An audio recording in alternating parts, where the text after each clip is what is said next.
Welcome to Simply Sarah. I am Sarah Stockham, your host, and I am so pleased that you are here watching, listening, taking in this information because every conversation that we have on Simply Sarah is one that is a gift to you of energetic tools. Somewhere in the conversation, there's going to come up a part of how something was hard, difficult, challenging. And in that is going to be the gift of how that person got through it. And so for you, it becomes an opportunity to listen with your heart open for what the message is for you. Because in so many conversations, there's so many more than one messages. Wait a minute, that wasn't good English at all. You understand what I'm saying. I'm so pleased to have this conversation today with Michele. She is an artist from Mano Art.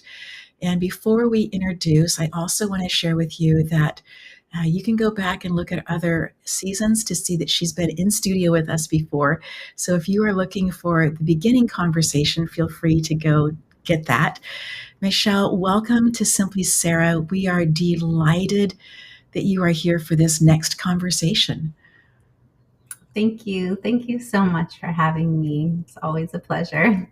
And this won't be our last. I can sense that there are more conversations in the future. I would love for you to share a little bit about what you've been creating and working on.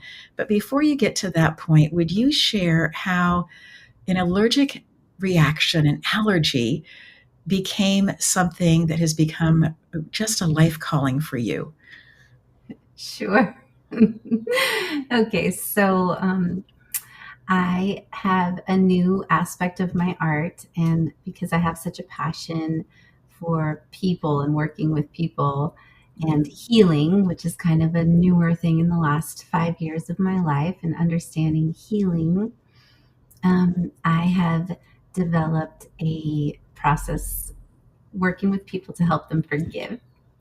And how I think it came about, I mean, working with other mentors who kind of showed me, but the click was remembering a moment in my life when I was at an art show. And I think this is what you're asking me about, right? Yeah. Okay. So I began painting little ornaments. I think it was a gift from my mom. That's usually how most of my things come to be. But I had painted my daughter, who was about 4 or 5 in the photo. And I painted her on a little ornament, and my mom loved it. It's a real life portrait. And I started to do more of the kids, and so I did an art show, one day art show in Evergreen High School around Christmas time, promoting my ornaments.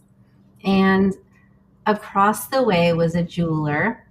I always love talking to the other vendors at the art shows, and she had really beautiful jewelry and this necklace with a rainbow on it, actually. And I spent time over in her little booth looking at all of her jewelry. And I loved this necklace, and she said, well, why don't we do a trade? And I had little ornaments of children on them.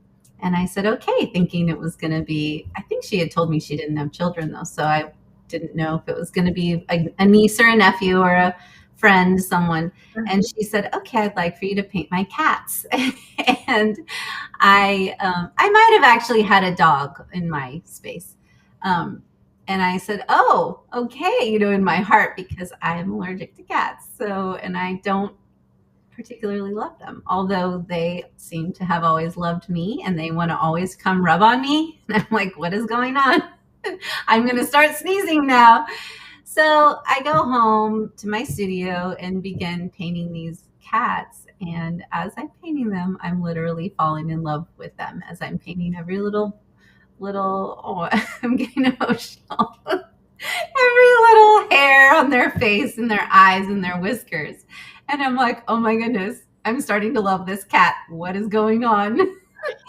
And so in that moment, or looking back, I learned that when I was putting attention to detail on something, even though it was something that I thought I didn't like, the more attention and the more just passion I was putting into it, because I wanted to achieve a beautiful ornament for her. That was the end result. And in the process, I realized that I started to love this little. What an incredible story of transformation, of knowing that you're allergic, even though they want to come and snuggle up next to you and be with you. And then in that space of saying, wait a minute, as I am doing the work that I'm commissioned to do, something is literally changing inside of me. I can feel it changing inside of me.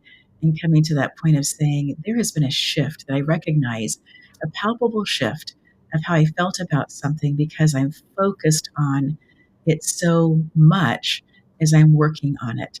And I think that's such an incredible space for where this new program that you've created, the art of forgiving, how that comes into play. So let's fast forward from painting the ornament and falling in love with these cats, even though you're allergic, to the point where you are no longer living in Denver area. You're actually outside of Los Angeles. You've moved more towards the ocean. It's a beautiful space that you're in with an incredible studio. You had an amazing studio in Denver as well. So tell us a little bit about what it is that you have found that has made a difference, not only in your own life to be able to forgive, but also in other people's lives. And for the people who are watching, you are going to see behind Michele that there is a linen that she has been doing art on. And if you look carefully, you'll see that there are faces back there that she has drawn. So I'd love for you to pick up from there, Michele, and tell us about the art of forgiving. And I'm just going to let you have the full screen so they can notice more of what's behind you as you talk about this. Okay, sure. So on my canvas here, I have a bunch of faces, and these are kind of samples of what I do in my class. One activity that we do anyways. And what I ask people to do is to bring a photograph of a person that's bothering them. And some people say, oh, there's no one bothering me. I say, fine, just bring any photograph because you never know what's going to come out. And sometimes people bring themselves, sometimes they know someone right away. And basically, we just get in a really beautiful place of acceptance, calm, just really calming down and deciding that in this moment, there's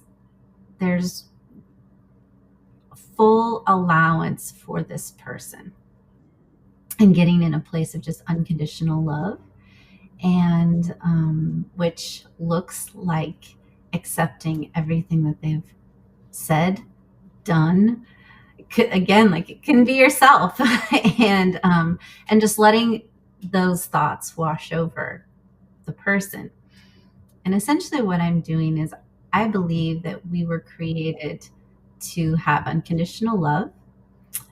We were created to be fully accepting human beings, fully love, full joy, full grace, full generosity, fully faith. I believe that's who we are deep inside.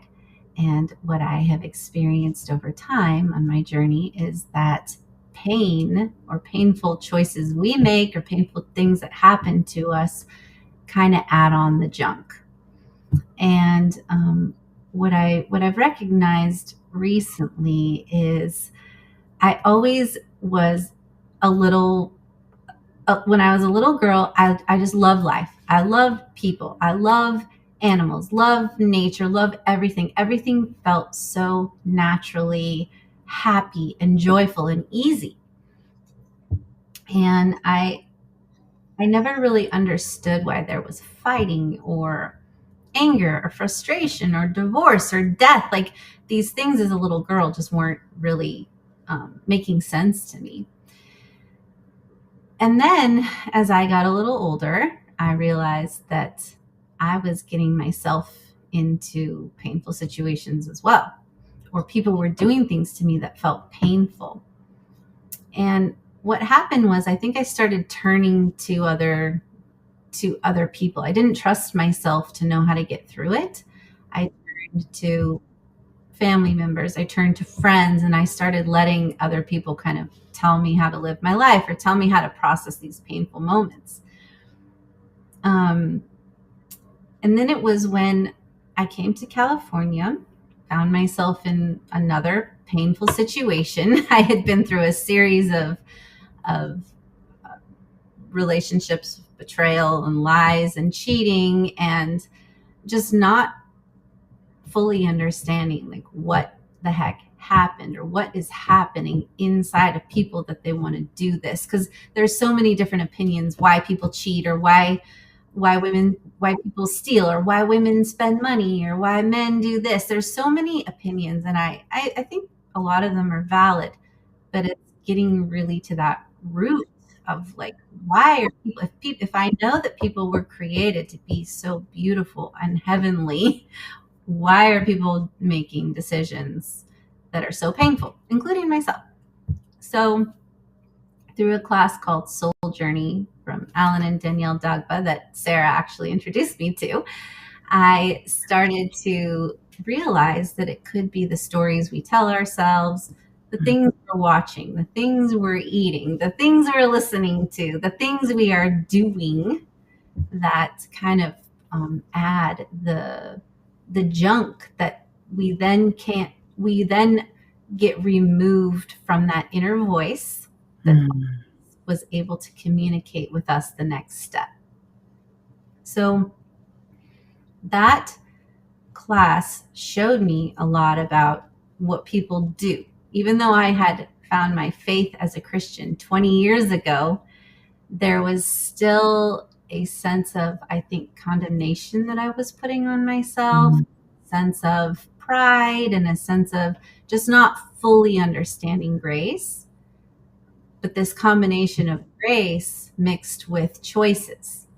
Right. So when you make choices, but then so I'm still discovering it, I think, but what is so beautiful about what I'm doing is I have a process where I work with people where I fully believe we touch grace in the process. We touch that feeling of love and the feeling of letting go for a moment, or for the moment of the art, which then allows you to start seeing and feeling, oh, this is something I can go to truly be aligned to then make the next choice, versus jumping to a friend who's you're going to gossip with, or jumping to the alcohol, or to the whatever vice people have. I don't think those things are terrible in themselves, but it's when we replace those with just a really true alignment in order to make the next step. The words that come to my mind about that is that numbing in order to be dumb. Numbing, and so that I no longer have to be responsible, or that I no longer have to try to work through, or I don't have to grow. It's allowing me to dumb down, so I don't have to show up in a way that I know is the best way. Because the best way forward can so often be one that requires discipline, self-discipline. And I don't know anybody who goes, oh, that sounds so exciting. Let's do that twice today, right? So that space of what can I do to create a roadblock for myself so that I don't need to take responsibility and move forward and actually be an adult in this particular situation. And I so appreciate that with the art of forgiving, that a person doesn't need to be an artist. I would not consider myself an artist. And yet, as I was doing the work with you in an online class, I was experiencing this release that I no longer needed to carry the stories. I no longer needed to be that vessel that was being weighed down with stories that I was telling myself. Events can happen. I can feel all of the feels about them, but I don't need to chain myself to that in order for it to identify who I am, and for me to have to carry that forward into next conversations with anybody. Because I believe that when we do that and we carry it forward, there is this low drag that is literally happening that, for me, keeps me from being alive and vibrant in the moment and aware in the moment, because I am dragging along whatever the situation or the conversation or the words that I overheard, they were never necessarily intended for me to hear, and not necessarily even about me, just harsh words. And how that feels, how that shows up. Exactly. Yes. And in my class, I try to make it fun. We have music in the beginning and just really just a place of acceptance.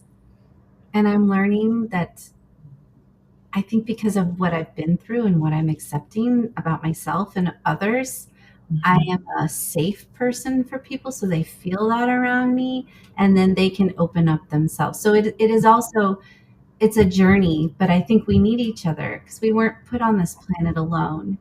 And so it's okay to do the process over. Forgiveness can be not just one time, not seven, but 77 times seven times. We're unfolding a new layer of forgiving. That's why I'm saying you may think you forgave that person. I don't, that's fine. Bring their picture anyways, Right. even if you love them, because then you might unfold a new thing that you were holding on to that you just didn't realize. And it's not because we're bad or ignorant or anything like that. It's just that's what this process does. Yes.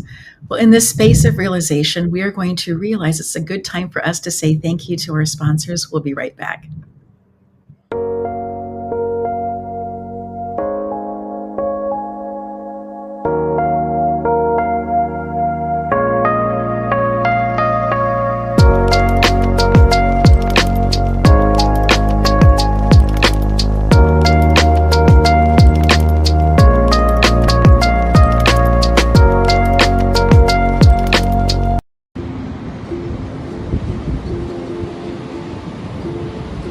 Hi, I'm Michelle. I am the founder and owner of Mano Art.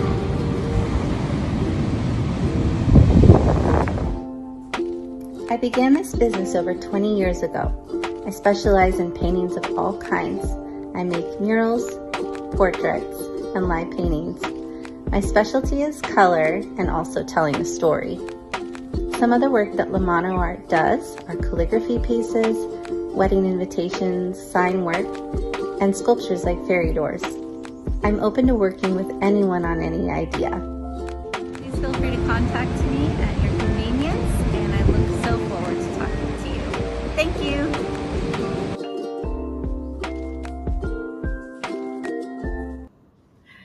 And that, Michelle, is this Michelle. We're so grateful for you, for your art ability, for the mural that you've made behind me. Every single week at the end of the program, there's a little bit that talks about you. And we are just so grateful for you and how you use your gifts, Michelle, to make the world such a better place. You are so talented. Oh, thank you.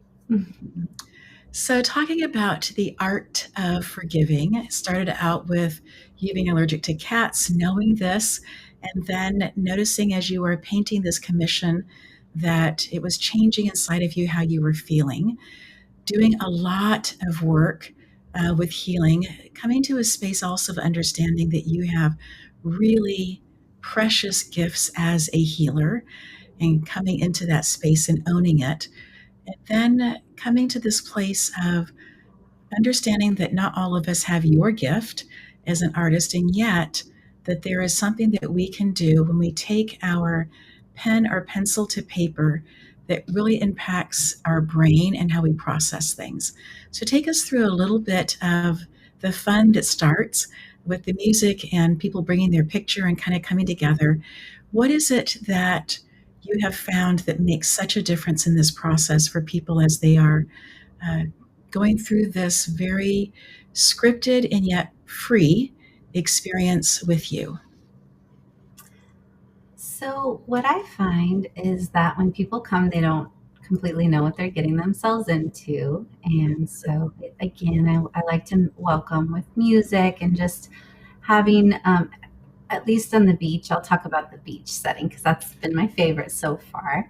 I like to have chairs and blankets and music and just really encourage people to just sit and relax and get comfortable and kind of just listen and pay attention to their surroundings, looking at the ocean and the waves and just kind of getting comfortable and and I'll ask some questions and who they are and where they're from and things like that. And like I said, people can be a little bit hesitant at first.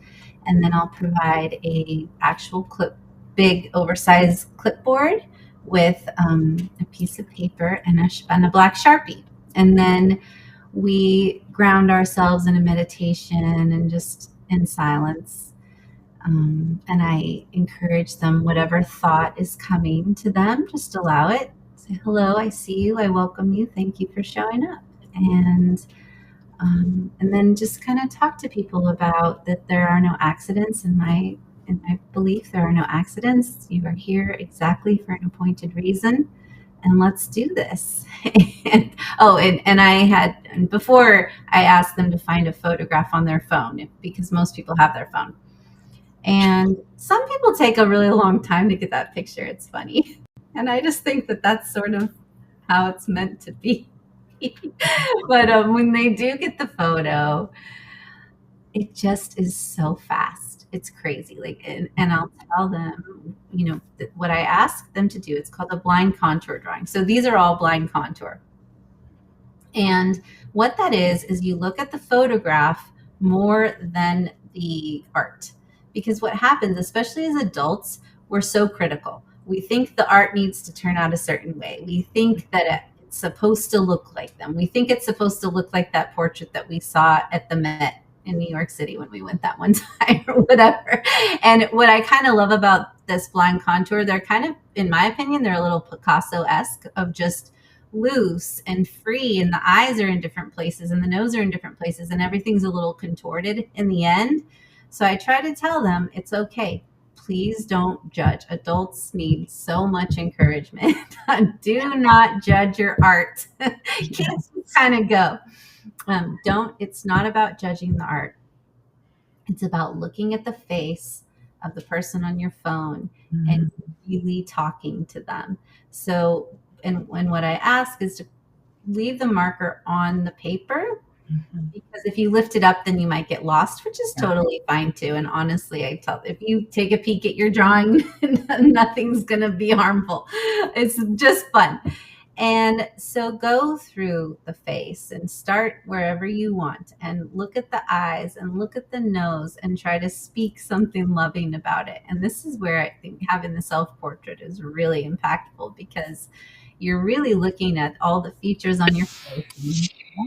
I love you, eyeball. I love you, nose. I love those lips. Look at those teeth.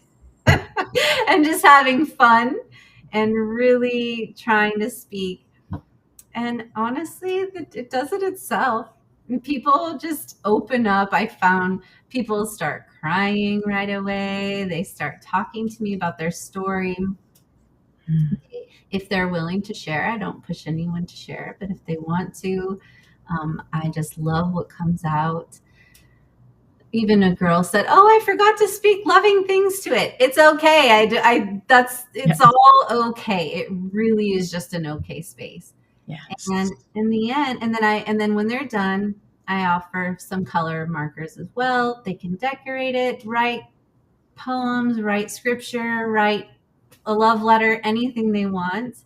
And honestly, the process really just works, and it does it all by itself. And the interviews I've had and the things that people say, it's almost like I scripted it for them, but I didn't.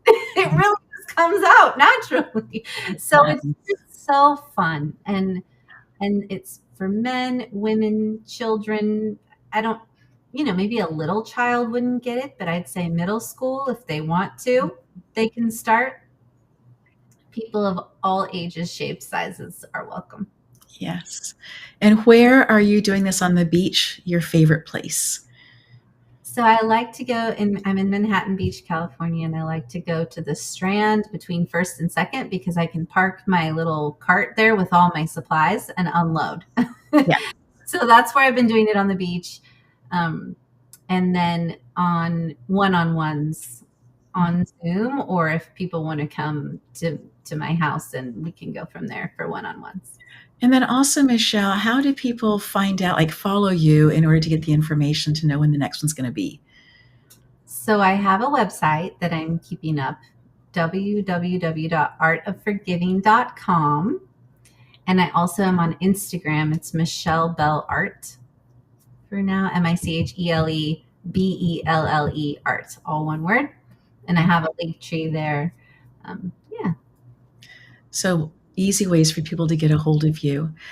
I would love for you to start shifting a little bit our conversation about how this artwork and teaching it has been impactful for you. We've talked a little bit about how you took something that was hard, being allergic to cats and getting this commission, and that in the process of doing the work, that there was this shift that happened because you were doing the work.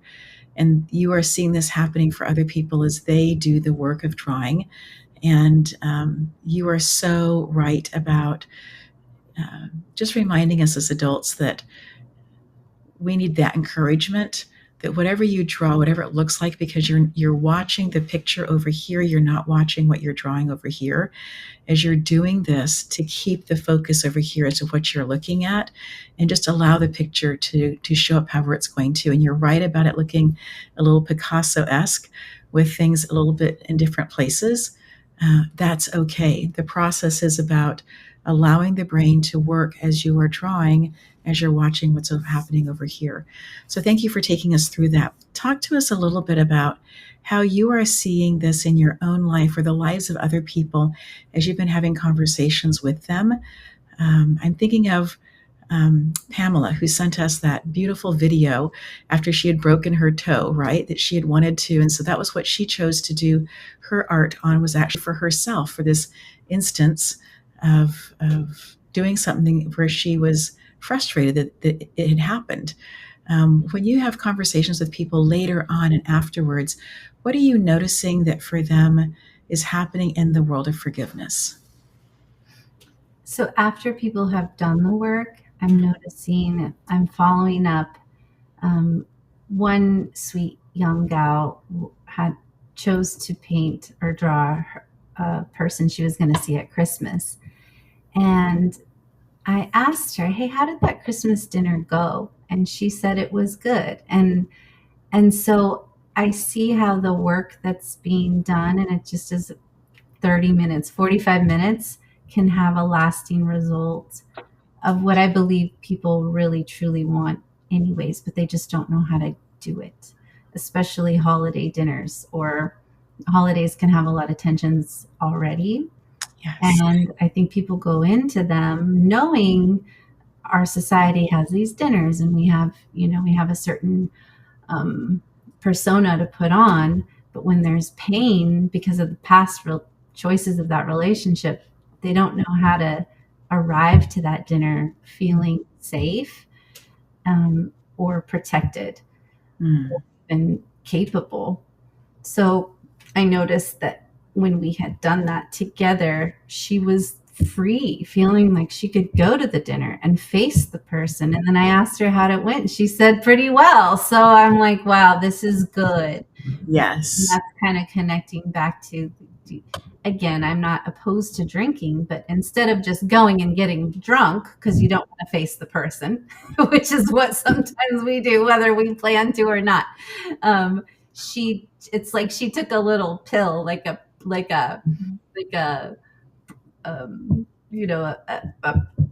a protective, but building up herself before she went so that she can go and be strong. What strikes me about the art of forgiving is it opens the person up to the possibility of a different ending. We think, speaking of artists, many people have seen the Norman Rockwell-esque kinds of pictures, right? The Thanksgiving table with all the accoutrements there, the china, the different levels, the big plate, the smaller plate, and they have the soup plate or the soup bowl. And then you have all the different kinds of crystal that's there, and grandma's there. The family is gathered. It's intact, right? Nobody's overseas because they're deployed. Nobody is in a wheelchair because there's been a car accident. Everybody's whole and everybody is expectant and happy to be there. I love that version of what the possibility of what can be. But for so many of us, the family isn't complete. There are people who are missing. Sometimes people have just passed right before the holidays. In fact, I'm looking to find so I can cite this, but that there are more people who pass in the fall, in the autumn period of the globe. And I'm saying this like this because you have the northern hemisphere and southern hemisphere, right? So as you're going into the darker months, that more people pass than they are coming into the spring months, whereas the days are getting longer and there's that expectation or expectant, the aspiration of what possibly could be coming up in the spring is starting to feel around us. And so that space of how can we be showing up with all of who we are, our hurts, our pains, our desires, our aspirations, perhaps even expectations. How can we show up so that we are open to the possibility of it being a good side conversation with different people, or that the meal, even if we forget to make grandma's red jello, that it's okay because we forgot the cranberry jello salad. It's okay, right? Coming into that place of just allowing the flow to carry us through rather than putting up so many things that feel like dams of it has to be this way. We're holding back, right? It has to be this way. These pieces have to be in place in order for it to be okay. I am somebody who loves to pull out the china for the big events, and yet there is absolutely a place for paper plates in those spaces as well. It's about the heart to heart being together rather than about the linen tablecloths. Yes, absolutely. I can see that too. And that's what I think we can see in this art, because yes, don't get me wrong. I mean, the beautiful portraits that you see in a museum or in an art gallery are absolutely phenomenal. I love that too. And I do that as well in my art. But for the sake of just the quick process, for the quick beach setting, or we have an hour, this one is the fun one. I also am willing, though, and I've thought if someone wants to come to me and do a portrait, an oil portrait or acrylic, where we really get a likeness and heck yeah, let's do that one too. Because then that's just going to open up even more of the unfolding that I'm talking about. And that's what I think happened with me and those cats, because I was going for the likeness. Mm-hmm. And so all of it and any art is good. I think you have that expectation, like the Norman Rockwell, he had a vision and he achieved it in that illustration. And that's beautiful and wonderful. I mean, we all feel good with Norman Rockwell. I do. Mm-hmm. And then there's edgy art, or, that's what art does. So this is geared towards forgiving, which is good. So really, I guess it could be art of any emotion if you want to bring that out. That's a really good point. It could be. In the Reiki world, I think about our chakras, right? Those spaces where if you were to take a Western diagram of where our nerve bundles are, and then take the Eastern Indian look of where the chakras are and overlay them, you would see that there is a really, really close similarity between those, that the places where we have bundles of nerves coming together is where they would say a chakra is. And as I think about the chakras, energy flowing, having those, the word chakra means a wheel or an opening, something that can turn, having those open up, again, that space of opening to the possibility. But as I also think about Reiki, I think about with the chakras, how we carry our energy. And I have noticed through the years of doing Reiki on people, whether it's virtually or in person, that when there's stuff around the knees, so often there is a hold back of, I can't forgive because. And in that space of forgiveness, it's not that we are saying to the person, hey, what you did was great, please do it again. We're not saying that. We're also not saying that we want to be in relationship with them. There are some things that have been so egregious that it's really okay for them to have their life and for us to have our own life and to have space there. We're also not saying that we need to tell everybody about it or tell everybody our side of the story or try to make people hear our side of the story. We're not saying any of those things. What we are saying is, I am choosing to forgive myself. I'm choosing to forgive the situation, because if I don't, the weight that I am carrying will baffle, it will hold down absolutely everything that I'm going to touch and work on. It won't allow me to be free. There isn't freedom inside of that if I'm not willing to let go of that. I remember decades ago, I had been very young. I had married. He had had an affair. We had divorced, no children, no property.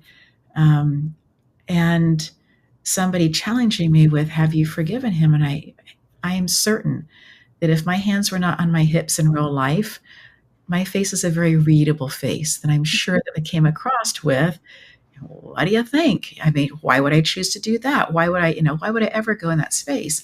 Mm. And the person said to me, he's going to live his life and do whatever he wants to, regardless of if you forgive him or not. It has nothing to do with him. Okay, I sat on that for not days or weeks, but for months. Mm. I sat on that with, really? If I Mm. choose to forgive him, it doesn't change his life, it changes mine. Yes. So then I began this process of, what could it look like? Mm. Take baby steps towards that. Can I write a letter where I'm saying, I forgive you? Where I'm saying that not only to him, but also to the situation, perhaps to the woman, perhaps to all the different pieces that went into it. Could I write that? And as I began to put pen to paper, there began to be inside of me a shift of what life could look like if I was choosing to walk inside of my freedom, that I was gifting myself, rather than saying, this has happened to me, I am a victim, and therefore my life has to live like I have a heel over my throat as I'm laying on the ground, right? It can look differently than that. I don't have to be on the ground. I don't have to be a victim. I can stand up. I can live my life. I can make choices of where I'm going to live. I can make choices of who I'm going to be in relationship with. I can make choices on the freedom of where I want to spend, particularly those very, very first Thanksgiving and Christmas, the very first round of holidays. Where do I go? What do I do? How does that look like? And one year, I didn't have money for a Christmas tree, and I just wanted to have something. And I had moved into what would become my home for several years. It was a garage that had been a single car garage that had been revamped in order to make it into a little apartment behind someone else's house. And what I so appreciated was the Santa Ana winds were blowing. And I was like, really? We're going to have Christmas with just these huge winds? And because I, in that space, wasn't sleeping very well or a whole lot, I had woken up really, really early one morning and was driving and noticed all of these huge branches that had come out of the local pine trees. And I was like, Sarah, you are being gifted your Christmas tree. If you want a Christmas tree, you have paper at the house. You can cut the little stars. You can do all the, the paper stuff that you used to do as a kid, and you can make a tree if you want to. I happen to have a glass that I could put the different fronds into, and I created that little Christmas tree. It was my very own Charlie Brown Christmas tree for sure. But that space of using your eyes to be able to see that there is more out there. Were they just branches on the ground? To some people, they were a nuisance. To me, it was that I could decorate for Christmas and then I could have that experience. And I still remember the freedom of I'm in a space where I am healthy, I am safe, and I have a job, and I can continue to do the things that I enjoy doing, teaching. And the kids don't care if I'm married or not. And again, thankfully, we didn't have children. We weren't trying to do any of that. There wasn't any property, thankfully. And so that space of going through the taking apart the legality of all of it was so much easier than it would be for other people who had been married longer, had children, had properties, and those kinds of things. But being open to the possibility, I look back now on the gift of those spaces of being able to see. hard at the time, I look back now and see the gift. Absolutely. My girlfriend used to always say, when life throws you lemons, make lemonade. but yeah, and it gets trickier when there is property. Yes. And that's what I've experienced with Mhm. children, with people.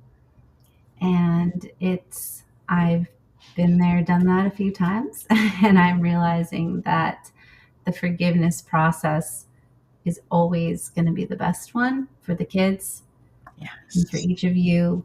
And Mhm. I have seen that staying in that forgiveness space allows for everybody to just have a much more peaceful life. Mhm. I actually, can stay in touch with the dads, and it's really helping. And I think a lot of people end up in that place, especially nowadays, divorce court and custody courts and things. Mhm. And yeah, it can be very painful, very painful. Definitely. The other piece that I noticed, and that I'm noticing for a friend of mine who's going through some really hard things right now, I don't know if your friend group changed or not when you got married, but I know that couples really enjoy being with other couples, and that somehow shifted and changed some of the social things that we were doing. I'm remembering back decades ago. And then when we split, and I was the one who ended up filing for divorce because he wasn't going to. And I knew that I needed time to heal. And so I gifted myself that. So it was a chunk of time between separating and then actually doing the paperwork.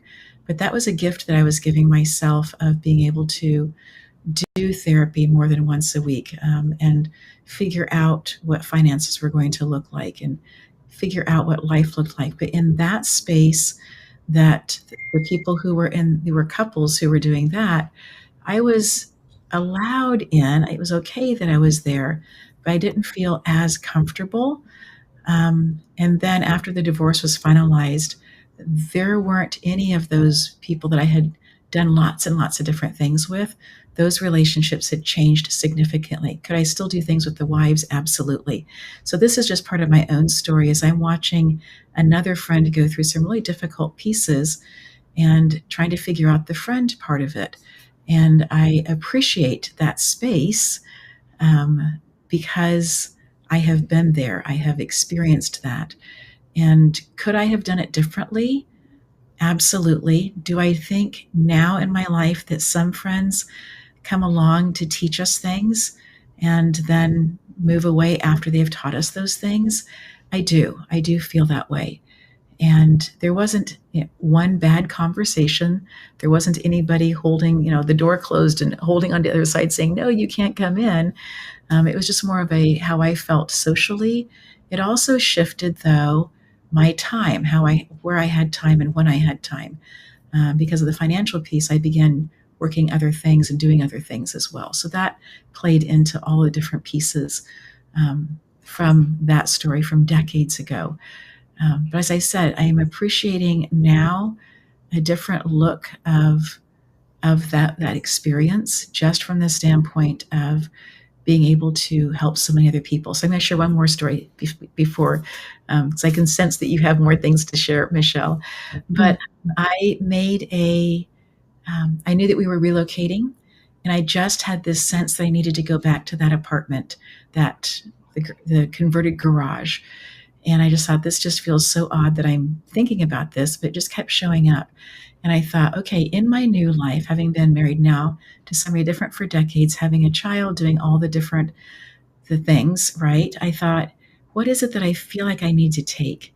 And in the flower bouquet that I made from the flowers from our house on the mountain avenue were bougainvillea. And in part, those were in there because I had had them as children, as a child living up in Democratic Republic of Congo, over our window to the little tiny house that we lived in when I was a young child, and then the house that we lived in there in Claremont, and then other places also. that I'd had bougainvillea. And I just felt like this need to go. So I had a bouquet of flowers where everything was biodegradable. I didn't use any kind of wire or anything like that at all. And put this bouquet together and said, okay, I have my bouquet. Now what? And it was like, drive to the place. And so I parked down the street. I drove holding onto this bouquet and thinking, please nobody see me as I'm doing this, right? But there was a place there for me to leave the bouquet tucked in behind an agave plant that was really, really big. And so I just left it there as a thank you to this altar, this space of saying, this is where I learned who I am in such a profound and different way. This is where I left behind that I was a child of missionaries carrying the wisdom that I learned. This is where I left behind the I can't do this because that mentality. It's where so many things were. It was the watershed space for me for so many things. And so leaving those flowers just helped me to have a different way of saying this is complete and I am just grateful. And for me, leaving flowers is a way of gratitude. Wow, I love that. And I'm learning that as we heal, our heart is open. And I think that's what is bringing me full circle back to that little girl, because I wasn't hurt yet. And I knew I was impulsive, but not in toxic decisions. Like little kids, they just want to run up and give you a hug. They just want to tell you, I love you. They give you gifts. They do all the things that I think adults look back and they're like, oh, kids are so cute. They're so innocent. Guess what? You never lost your innocence. It's still there. And so that's exactly what I love about what I discovered in this art, or what you did in your sweet garage conversion, is you allowed yourself to heal, to open your heart again, to be childlike again.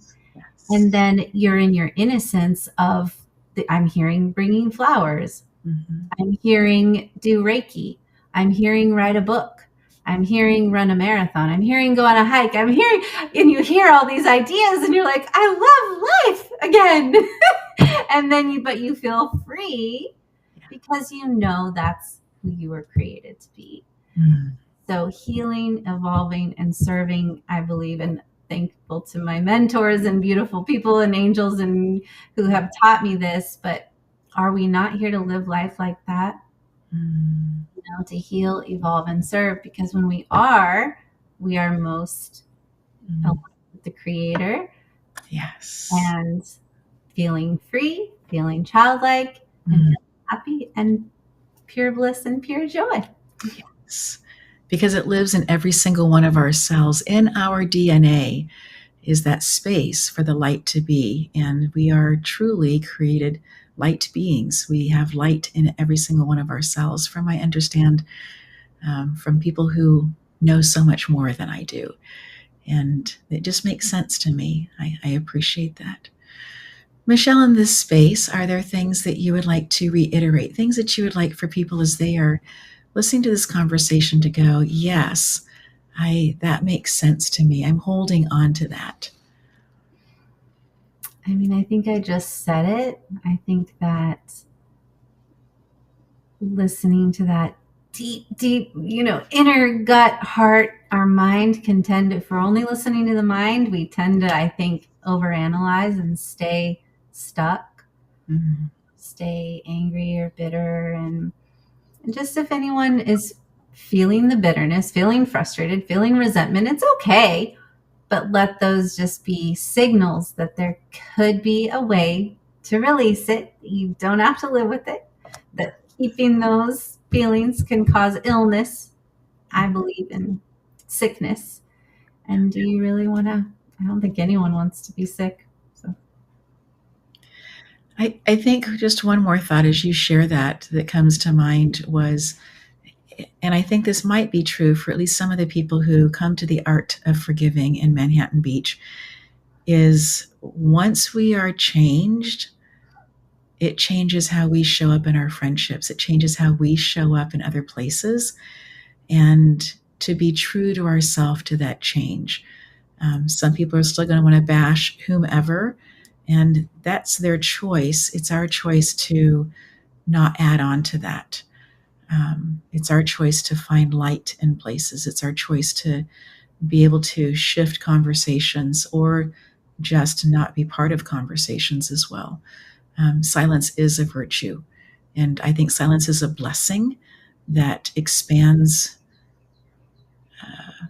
goodness in so many different places.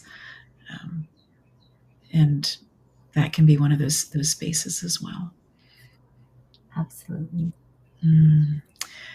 I'm looking forward to conversations in the future with you. I'm looking forward to training with you in a few months. And maybe we'll come back together after we do that training and talk about what we've learned about healing. Because there are wise people around us who have found ways to help other people put things into perspective, because it really is about healing, and it really is also about who we are as individuals to not stop growing. So for the people who are listening out there who are healers, I invite you to continue the work, to continue the expansion space as well. Miss Michele, I'm going to say thank you. We're going to watch Pamela talk about her experience, and then we will say thank you to our audience. And so, friends, let's go ahead and I'm looking for, there it is, the one that for us to see. Hey Pamela, would you like to share anything about today's Art of Forgiving class? Sure. So, I have now taken the Art of Forgiving class a few times, trial runs, actual runs, just so many times, and I love it every time. But so far, I've only ever drawn someone that I felt like I needed to forgive, and then today, for some reason, I really got stuck on the words like an event or someone. So I decided to go with an event. I actually broke my toe this weekend. It's been a hard weekend, even though it sounds so minor. It's really had a big influence on me. So I decided to draw just from memory the event of me breaking my toe and kind of how it happened. So here's my drawing. You can kind of see it's not fully complete yet. I still want to add some more color. But I think it was really important for me to draw this because I tend to have a harder time of forgiving myself for something that I did wrong that then hinders my life than if someone else went wrong me. If someone had stepped on my toe and it broke, I would have gotten over that faster than the past few days I've just been drawing and what could I have done differently. How could I not be in the situation that I am today, and why me? And I feel like it really helped take those questions out of my mind and just paint it as a really beautiful scene and help me recognize that it was something that was meant to happen.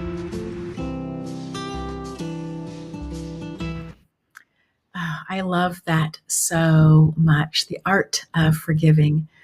And if you are finding that there are spaces like around your knees that just hurt or ache, I invite you to have this internal conversation about, are there people that you need to forgive?